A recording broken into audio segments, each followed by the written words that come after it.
Igbo kwenu, Igbo kwenu, Igbo kwezanụ, ndewonu. Biko, geenụ ntị ọfụma. Ọkwanụ taa na ụnyaahụ jikọrọ aka ọnụ were mebe echi. Onye Igbo, ụbọchị nna gị hụrụ nne gị bụ ụbọchị ọ hụrụ gị. Ihe ọ hụrụ ruru ya na mmụọ kpatara o jiri jụwa ese be nne gị. Onye Igbo, ụbọchị a tụrụ ime gị bụkwa ụbọchị Igbo nwere mbawanye. Obi ụtọ nna gị riri elu dịka osisi ọjị n'ihi na onye nnọchianya ya esorola ụzọ. Nne gị n'onwe ya nwere nnukwu aṅụrị n'ihi na ịbụ nwaanyị ya ezuola oke.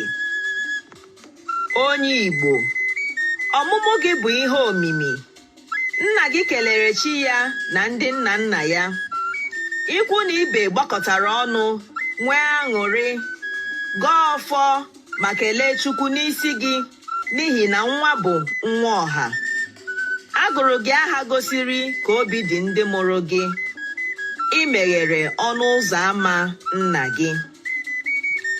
Onye Igbo, nna gị gụnyere gị ọkụ n'aka dịka nna nke ya si gụnye ya ọkụ n'aka. Ya bụ ọkụ adagbughị gị n'ihi na nna gị kụziri gị nke ọma ka esi eji ya. Ọ bụ ọkụ na-acha n'ụzọ ọpụpụ gị ma na-egosikwa gị ụzọ ụla gị, maka na ọ bịara ije ga-anarịrị otu ụbọchị. Onye Igbo, anyị anụla akwa nwa ọhụrụ na be gị.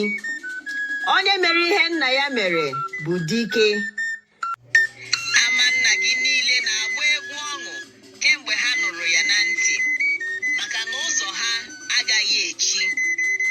Ndị nna nna gị na ndị ichie ama nna gị na-atụ anya ịhụ ọnọchie, mana ị jụrụ ikute ya ụlọ ka ha gọọ ọfọ n'isi ya ka esi gọọ n'isi gị. A na-ekwu ka a na-ekwu, ị gụọ ya aha ndị mba ọzọ, jiri asụsụ ndị mba ọzọ gbubie eriri jikọrọ ya na ndị Igbo ibe ya ọnụ.